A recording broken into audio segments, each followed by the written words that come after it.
భరోసా news ప్రేక్షకులకు బతుకమ్మ శుభాకాంక్షలు. కూకట్పల్లిలో ఒకరోజు ముందుగానే ప్రారంభమైన బతుకమ్మ సంబరాలు.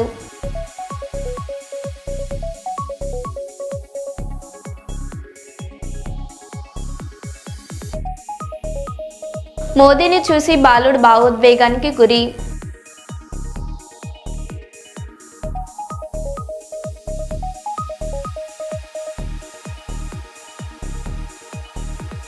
మంతన్గోడ్లో శ్రీపాద శ్రీ వల్లభ క్షేత్రానికి పోటెత్తిన భక్తులు.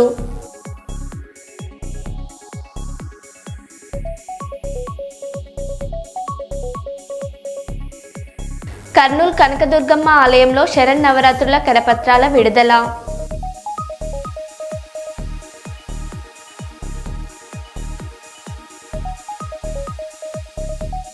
సిద్దిపేట జిల్లా గజ్వేల్ ప్రజ్ఞాపూర్ ప్రధాన రహదారిపై బీజేపీ నేతల ధర్నా.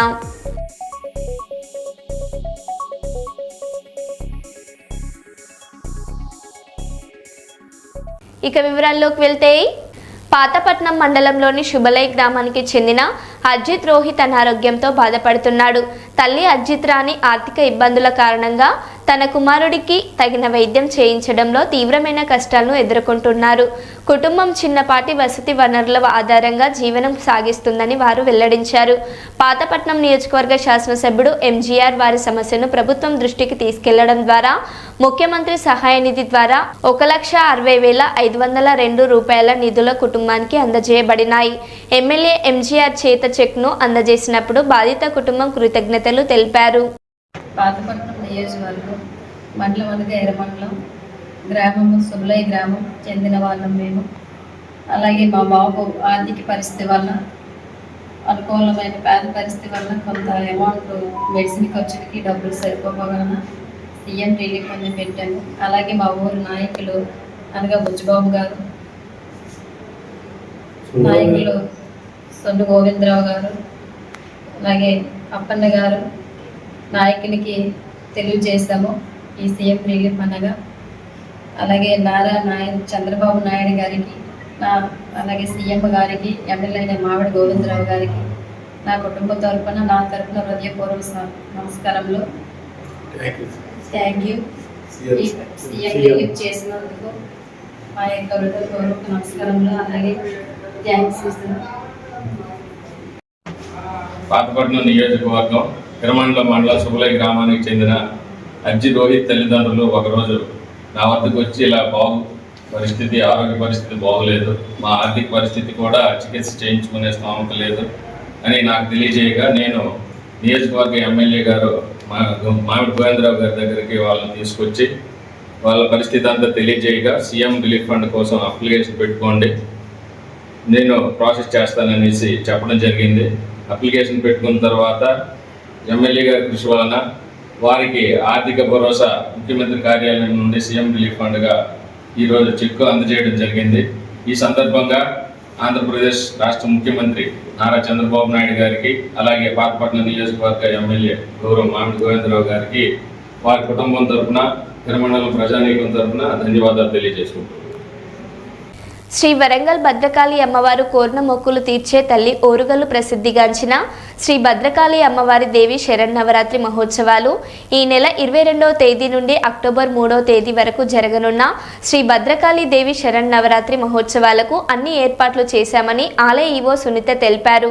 భక్తులకు ఎలాంటి ఇబ్బందులు లేకుండా క్యూ లైన్లో మంచినీటి వసతి కూడా ఏర్పాటు చేశామని, శ్రీ భద్రకాళి శరన్నవరాత్రి మహోత్సవాల్లో భక్తులు అధిక సంఖ్యలో పాల్గొని అమ్మవారి కృపా కటాక్షాలు పొందాలని అన్నారు. ముందస్తుగా ప్రజలకు బతుకమ్మ దసరా శుభాకాంక్షలు తెలుపుతున్నానని ఆలయ ఈవో రాముల సునీత తెలిపారు. దేవాదాయ ధర్మాదాయ శాఖ రామేశ్వరరావు గారు, గాదే శ్రవణ్ రెడ్డి గారు, గారు, శ్రీ అనంతుల శ్రీనివాసరావు గారు, మూగా శ్రీనివాసరావు గారు 2025 విశ్వావసునామ సంవత్సర శ్రీ భద్రకాళి దేవి శరన్నవరాత్రి మహోత్సవాల సందర్భంగా 7వ రోజు రక్తబీజ దుర్గ రక్తబీజుడిని సంహరించింది. 8వ రోజు నిసింహ శంకరాచార్యుల వారు కానీ సనాతన ధర్మం నిలబడిందంటే శంకరాచార్యుల వారు ఆనాడు కేరళలో జన్మించడం. దానికి సంకేతంగా అమ్మవారి యొక్క 3 రూపాలు, చిన్నపిల్ల రూపం బాల, పంచవిషయం ప్రతిష్టకు సంకేతంగా లలితా అమ్మవారిగా అలంకరిస్తారు 5వ రోజు. సరే, ఎత్రాస్తి భోగో ఆహ్వానాన్ని స్వీకరించి దేవీ నవరాత్రి ఉత్సవాల ప్రెస్ మీట్కి ఇచ్చేసినటువంటి ప్రింట్, ఎలక్ట్రానిక్ మీడియా సభ్యులందరికీ, అదేవిధంగా మన కస్టమర్ మెంబర్స్, మా అందరి తరఫు నుంచి కూడా మీకు ప్రత్యేకంగా నమస్కారం, అదేవిధంగా ధన్యవాదాలు తెలియజేస్తున్నాను. ఇప్పటి వరకు అయ్యగారు చెప్పిన విధంగా మనకి ఉమ్మడి వరంగల్ జిల్లాలో ప్రసిద్ధి చెందినటువంటి భద్రకాళి అమ్మవారి దేవస్థానం నందు దేవీ నవరాత్రి ఉత్సవాలు, అదేవిధంగా బతుకమ్మ ఉత్సవాలు, బతుకమ్మ రేపు అనగా 21వ తారీఖు నుంచి ప్రారంభమవుతున్నాయి. అదేవిధంగా నవరాత్రి ఉత్సవాలు 22 సోమవారం నుంచి అక్టోబర్ 3వ తారీఖు వరకు అంగరంగ వైభవంగా ప్రారంభం కానున్నాయి. దీనికి సంబంధించి దేవస్థానం తరపు నుంచి కూడాను అన్ని ఏర్పాట్లు పూర్తి చేయడం జరుగుతుంది. ప్రత్యేకంగా ఈ 13 రోజులు కూడాను అమ్మవారికి ప్రత్యేకమైనటువంటి అభిషేక కార్యక్రమాలు, రోజు ప్రత్యేకమైన అలంకారాలు, ఉదయం ఒక వాహన సేవ, సాయంత్రం ఒక రకమైనటువంటి వాహన సేవ కార్యక్రమాలు, అది సాంప్రదాయబద్ధంగా మనకు అర్చకులు ఎవ్రీ ఇయర్ నిర్వహించే విధంగా ఈ సంవత్సరం కూడా సంబంధించి అన్ని ఏర్పాట్లు పూర్తి చేయడం జరిగింది. అయితే మనకి ఈ సంవత్సరం ప్రత్యేకంగా ఏంటంటే మనకి భద్రకాళి చెరువులో వాటర్ లేకపోవడం అనే కారణంతో తెప్పోత్సవాన్ని శాస్త్ర ప్రకారంగా మన దేవాలయంలోనే అర్చకులు మాత్రమే నిర్వహించే విధంగా ఏర్పాట్లు చేయడం జరిగింది. కాబట్టి ఈ సంవత్సరం తెప్పోత్సవం అనేది ప్రతి సంవత్సరం మాదిరిగా భద్రకాళి తటాకంలో హంసవాహనం పైన అమ్మవారు జరగడం అనేది ఈ సంవత్సరం లేదు. అది గమనించవలసిందిగా కోరుచున్నాము. అదేవిధంగా మనకి ఈ 9 రోజులు కూడాను దేవస్థానం నందు గోత్రనామాల మీద పూజ చేయించుకోవాల్సినటువంటి భక్తులు ఎవరైనా ఉంటే 1500 పే చేసి టెంపుల్ నందు, ఆఫీస్ నందు రసీదు తీసుకొని పూజా కార్యక్రమాలు నిర్వహించుకోవాల్సిందిగా తెలియజేస్తున్నాము. ఈ 9 రోజుల కార్యక్రమానికి సంబంధించి అన్నీ కూడాను ఈ సంవత్సరం దాదాపుగా దాతలతోనే అన్ని ఏర్పాట్లు చేయించడం జరుగుతుంది. మీరు ప్రత్యేకంగా చూస్తున్నారు కలర్స్ ఇవన్నీ కూడాను దాదాపు ఒకటి 8 to 10 lakhs వరకు అయ్యాయి. అవన్నీ కూడాను మన కస్టమర్ మెంబర్స్ అయినటువంటి శ్రవణ్ కుమార్ రెడ్డి గారు, అదేవిధంగా మిగతా మెంబర్స్ అందరూ వాళ్ళ రిలేటివ్స్ దాతల ద్వారా కానీ ఈ కార్యక్రమాన్ని అంత మంచిగా వేయించడం జరిగింది. మీరు లోపల కూడా చూసుంటారు, కలర్స్ అనేవి చాలా బాగా రావడం జరిగింది. అదేవిధంగా భక్తులకు ఇబ్బంది లేకుండా ప్రత్యేకమైనటువంటి క్యూ లైన్స్, కడికలు, పబ్లిక్కి వాటర్ ఫెసిలిటీ, ప్రతిరోజు అన్నదాన వితరణ, అదేవిధంగా అందుబాటులో ప్రసాదాలు ఇవన్నీ కూడా ఏర్పాటు చేయడం జరుగుతుంది. కాబట్టి భక్తులందరూ కూడాను ఈ అన్నీ కూడా చూసుకొని అమ్మవారి దర్శనానికి వచ్చి అమ్మవారి దర్శనం చేసుకొని అమ్మవారి కృపకు పాత్రలు కాగలరని కోరడం జరుగుతుంది. తెలంగాణ రాష్ట్రంలో తెలంగాణ రాజ్యాధికార పార్టీ ప్రకటన రోజున ప్రముఖ సంగీతకారుడు తీన్మార్ మల్లన్న ప్రత్యేకంగా టీఆర్పీ గేయంను విడుదల చేశారు. జనం జనం ప్రజా ప్రపంచనం, జనం జనం ఇదే కదా మా బలం అంటూ జనం శక్తిని ప్రతిబింబించే ఈ గేయం పార్టీ ప్రచారంలో ముఖ్య ఆకర్షణగా మారింది. జనం జనం జనం ప్రజా ప్రభంజనం, జనం జనం జనం ఇదే కదా మా బలం. ఒక్కొక్క చినుకు మహాసంద్రమై ఎగసినట్టు, ఒక్కో పిడికిలి రేపటి విజయపు ఆయుమట్టు, ఎవరికెంతో వారికంత నినాదమే నింగి కంట. జనం జనం జనం ప్రజా ప్రభంజనం, జనం జనం జనం ఇదే కదా మా బలం.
ప్రభుత్వం ఆటో డ్రైవర్లకు అన్యాయం చేశారు. ఇది మీకు ఎంతవరకు న్యాయం మీరే చెప్పండి. చంద్రబాబు నాయుడు గారు ఆ రోజు ఆటో డ్రైవర్లకు 15,000 ఇస్తామన్నారు. చంద్రబాబు నాయుడు గారు ఆ రోజు ఆటో డ్రైవర్లకు 15,000 ఇస్తామన్నారు. ఇప్పుడున్న పరిస్థితుల్లో బట్టి అవి మాకు సరిపోవు. మా ఆటో డ్రైవర్ల అందరికీ 25,000 చొప్పున మీరు ప్రకటించాలి, లేదా మా ఆటోలన్నిటినీ గవర్నమెంట్ హ్యాండ్ ఓవర్లకి తీసుకొని మేము కూడా ఫ్రీ సర్వీస్ చేస్తాం. 8 గంటల పాటు ప్రజలందరికీ ఉచిత ఆటో సర్వీసింగ్ అని, మాకు మీరు జీతం ఇచ్చి పోషించుకోండి అని ఈరోజు ఆటో డ్రైవర్లు అంతా ధర్నాకు దిగారు. చెప్పండి, ఎందుకు ఇంత ధర్నా దాకా రావాల్సిన పరిస్థితి? Sir, free bus Chandrababu Naidu గారు ప్రకటించారు. అయ్యా, మేము కాదని అనలేదు. మేము అడిగేది ఏంటంటే, ఆ రోజు ఆయన పెద్ద ఆయన ఏవైతే ప్రకటించాడో, నేను ఆటో కార్మికులకు 15,000 రూపాయలు వేస్తానని, ఆ 15,000 కూడా చాలా మా డిమాండ్. మాకు కుటుంబానికి 25,000 కావాలి. లేని పక్షంలో గవర్నమెంట్ హ్యాండ్ ఓవర్ చేసుకోండి ఈ ఆటోలన్నీ. మేము కూడా ఫ్రీ సర్వీస్ చేస్తాం. మీ గవర్నమెంట్ తరఫునే 8 గంటలు డ్యూటీ చేస్తాం. నెలకు 30,000 రూపాయలు ఇచ్చేయండి ప్రతి ఆటోకి. ఇక్కడ డ్రైవర్లు ప్రతి ఆటోకి డ్రైవర్లు ఉన్నారు, ఇద్దరు ఉంటారు. ఆ డ్రైవర్లందరినీ మీరే హ్యాండ్ ఓవర్ చేసుకోండి. ఇప్పుడు లోగడ ఒకసారి ప్రైవేట్ వాహనాలన్నీ గవర్నమెంట్ యూనియన్ చేసుకుంది. విజయవాడలో ప్రైవేటు డ్రైవర్లందరినీ గవర్నమెంట్ హ్యాండ్ ఓవర్ చేసుకుంది. అలాగే ఈ రోజు ఆటోలు హ్యాండ్ ఓవర్ చేసుకోండి. మేము ఫ్రీ సర్వీస్ చేస్తాం. ఆటో ఏదైతే మాకు గోదావరి కనిలోని విశ్వభారతి విద్యా సంస్థలో బతుకమ్మ సంబరాలు ఘనంగా జరిగాయి. రేపటి నుంచి దసరా సెలవులు ప్రారంభం కావడంతో ఈ రోజే విశ్వభారతి నవోదయ సెయింట్ జోసెఫ్ పాఠశాలల్లో బతుకమ్మ ఉత్సవాలను చైర్మన్ బండారపు యాదగిరి గౌడ్ ప్రారంభించారు. అన్ని తరగతుల విద్యార్థినులు, వారి తల్లులు, ఉపాధ్యాయులతో కలిసి బతుకమ్మ పాటలు పాడుతూ, ఆటలు ఆడుతూ ఉత్సవాల్లో పాల్గొన్నారు. ఇదే సందర్భంగా దసరా రోజున జరిగే రావణాసుర వధను విద్యార్థులు ఆకర్షణీయమైన వేషధారణలతో ప్రదర్శించారు.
Circle channel, madam.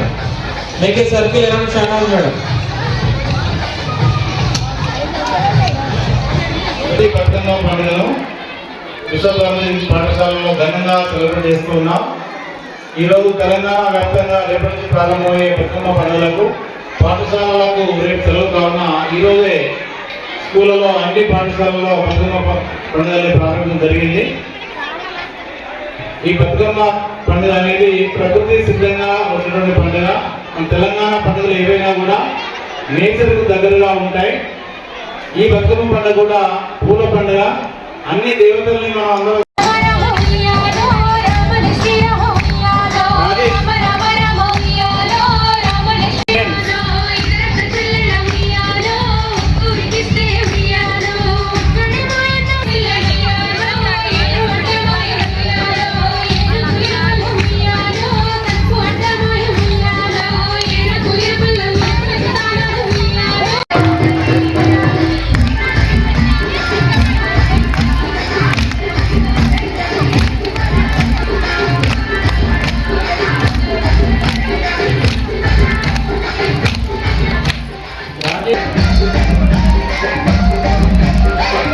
విద్యా సంస్థల్లో గత 33 సంవత్సరాలుగా ప్రతి బతుకమ్మ పండుగను విశ్వభారతి పాఠశాలలో ఘనంగా సెలబ్రేట్ చేస్తూ ఉన్నాం. ఈరోజు తెలంగాణ వ్యాప్తంగా రేపటి నుంచి ప్రారంభమయ్యే బతుకమ్మ పండుగలకు పాఠశాలలకు రేపు సెలవు కావున ఈరోజే స్కూళ్ళలో అన్ని పాఠశాలల్లో బతుకమ్మ పండుగలు ప్రారంభించడం జరిగింది. ఈ బతుకమ్మ పండుగ అనేది ప్రకృతి సిద్ధంగా వచ్చినటువంటి పండుగ. మన తెలంగాణ పండుగలు ఏవైనా కూడా నేచర్కు దగ్గరగా ఉంటాయి. ఈ బతుకమ్మ పండుగ కూడా పూల పండుగ. అన్ని దేవతల్ని మనం అందరూ కూడా పూలతో పూజ చేస్తూ ఉంటాం. కానీ ఈ బతుకమ్మ పండుగ పూజించేటువంటి తత్వం మన నేచర్లో ఉన్నది. ప్రకృతిని భూమాతగా శ్రీమాతగా పూజించుకుంటూ పూలను కూడా అదేవిధంగా మనం పూజించుకుంటాం. ఈ సందర్భంగా విద్యార్థులకు తల్లిదండ్రులకు ఉపాధ్యాయులకు బతుకమ్మ పండుగ శుభాకాంక్షలు తెలియజేస్తూ ఈ పండుగను ప్రారంభిస్తున్నాం. అందరికీ పేరు పేరున అభినందనలు, ధన్యవాదాలు. మేడ్చల్ మల్కాజ్గిరి జిల్లా పిర్గాల్దిగూడ మున్సిపల్ కార్పొరేషన్ పరిధిలోని 6వ division survey number 199 weaker section కాలనీలో రెవెన్యూ సిబ్బంది అక్రమ నిర్మాణం పేరిట పేదల ఇండ్లను కూల్చివేతకు ప్రయత్నించారు. భౌతికంగా ఆర్థికంగా బలహీనంగా ఉన్న స్థానికులు ఈ చర్యను తీవ్రంగా నిరసించారు. గత 25 ఏళ్లుగా ఇక్కడే నివాసం ఆటో నడిపించుకుంటూ కూలీ పని చేసుకుంటూ జీవించాము, మా ఇల్లు కూర్చొద్దు అని వారు నిర్ధారించారు.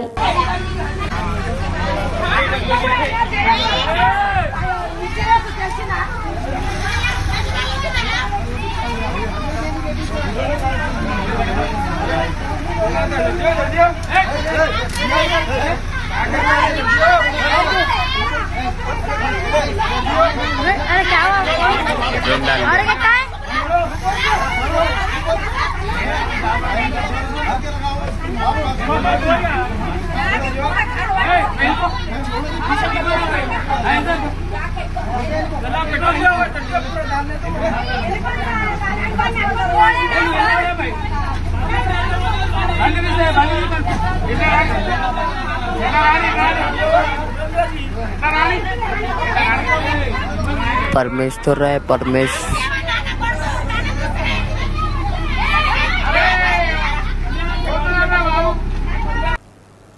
గుజరాత్లోని భావనగర్లో నిన్న ప్రధాని నరేంద్ర మోదీ సభలో హృదయమైన ఘటన చోటు చేసుకుంది. సభలో పాల్గొన్న ఓ బాలుడు తన అభిమానంతో వేసిన చిత్రపటాన్ని మోదీకి చూపించాడు. అది గమనించిన ప్రధాని వెంటనే సెక్యూరిటీని ఆ చిత్రపటం తీసుకురావాలని ఆదేశించారు. తన చిత్రాన్ని మోదీ స్వీకరించడంతో బాలుడు భావోద్వేగానికి గురై కన్నీళ్లు పెట్టుకున్నాడు. అప్పుడే బాలుడిని ఓదారుస్తూ ఏడవకు, త్వరలోనే నీకు లేఖ రాస్తాను అని ప్రధాని భరోసా ఇచ్చారు. ఇలాంటి పిల్లల ప్రేమ కంటే జీవితానికి ఇంకేం కావాలని వ్యాఖ్యానించారు. बेटा तुम्हारा चित्र मिल गया, रोने की जरूरत नहीं बेटा, मिल गया चित्र तुम्हारा मिल गया. अगर तुम्हारा एड्रेस उसमें लिखा होगा तो मैं तुझे जरूर चिट्ठी लिखूंगा.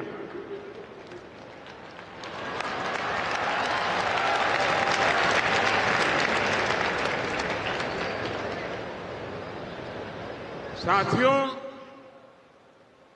ये छोटे छोटे बच्चों का प्यार, इससे बड़ी जीवन की पूंजी क्या हो सकती है.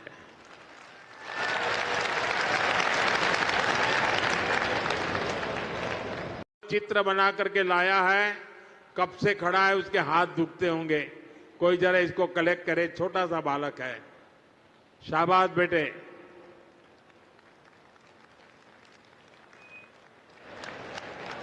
चलो बेटा तुम्हारा चित्र मिल गया, रोने की जरूरत नहीं बेटा, मिल गया चित्र तुम्हारा मिल गया. अगर तुम्हारा एड्रेस उसमें लिखा होगा तो मैं तुझे जरूर चिट्ठी लिखूंगा.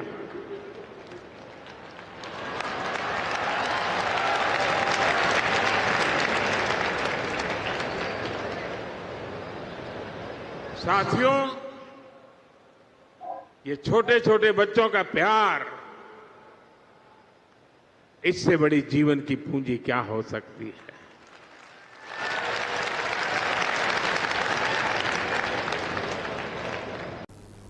తిరుమల పిఎస్సి 5లో టీటీడీ ఆధ్వర్యంలో కొత్తగా రీసైక్లింగ్ వెండింగ్ మెషిన్ను ఏర్పాటు చేశారు. ఈ యంత్రంలో కూల్ డ్రింక్ టీన్లు, టెట్రా ప్యాకెట్లు రీసైకిల్ చేసే వీలున్న ఇతర వస్తువులు వేసినప్పుడు వాటికి అనుగుణంగా 5 వరకు నగదు లభిస్తుంది. వేయబడిన వస్తువుల విలువ ఆధారంగా ఎంత నగదు వచ్చిందనేది దీని స్క్రీన్పై వెంటనే కనిపించనుంటుంది.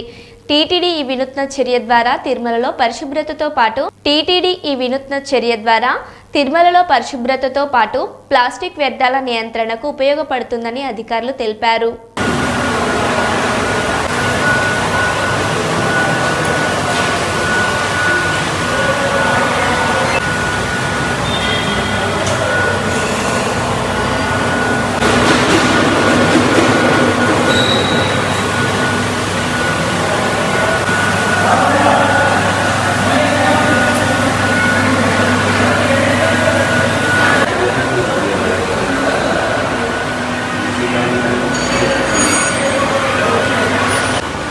ఏదైనా శాంపుల్స్ చూపిస్తే కొద్దిగా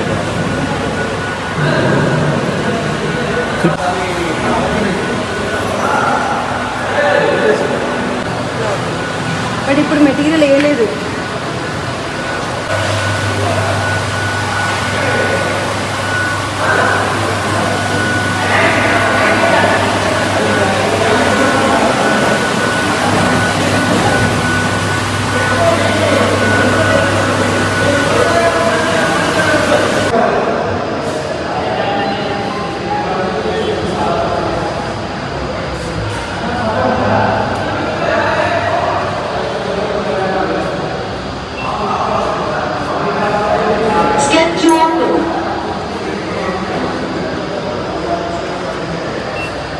Drop the item. Tetra Pak accepted.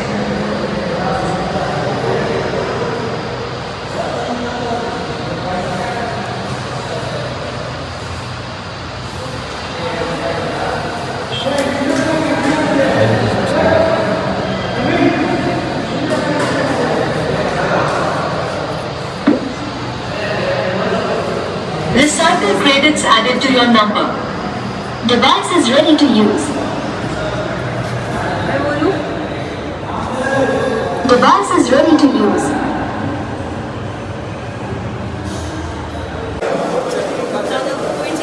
కూటమి ప్రభుత్వం మీద వ్యతిరేకత వచ్చిన ప్రతిసారి ఏదో ఒక డైవర్షన్ చేయడమే అలవాటుగా పెట్టుకున్నారు. 3600 కోట్ల లిక్కర్ స్కామ్ అని చెప్పి జగన్ దగ్గర పనిచేసిన అధికారులను 4 నెలల్లో జైల్లో పెట్టి ఏమి సాధించారు, ఎంత రికవరీ చేశారు, ఇప్పుడు మళ్ళీ లిక్కర్ కుంభకోణంలో వైఎస్ అనిల్ రెడ్డి అని ఎంత రికవరీ చేశారు, ఇప్పుడు మళ్ళీ లిక్కర్ కుంభకోణంలో వైఎస్ అనిల్ రెడ్డిని ఇంకో డ్రామా మొదలు పెట్టారని ఎస్వి సతీష్ రెడ్డి అన్నారు. అర్థం చేసుకోవాలని చెప్పి నేను ఈ సందర్భంగా మనవి చేసుకుంటున్నా. ఈరోజు పేపర్లో చూస్తే ఎక్కడ చూసినా లిక్కర్ స్కామ్లో వైఎస్ అనిల్ రెడ్డి అని చెప్పి పెద్దగా రాయడం ఉంది. నేను అడుగుతాండా, నువ్వు 3600 రూపాయలు మీకు లిక్కర్ స్కామ్ జరిగిందని చెప్పి మీరు మాట్లాడారు. ఆడినటువంటి జగన్మోహన్ రెడ్డి దగ్గర ఉన్నటువంటి ఉద్యోగస్తులు, అక్కడటువంటి ఓఎస్డి కృష్ణమోహన్ కానీ, లేకుంటే ప్రభుత్వం తరఫున ఉన్నటువంటి ధనుంజయ రెడ్డి గారు, అప్పుడున్నటువంటి ప్రిన్సిపల్ సెక్రటరీ కానీ, వీళ్ళందరినీ తీసుకొని వచ్చి జైల్లో పెట్టినారు.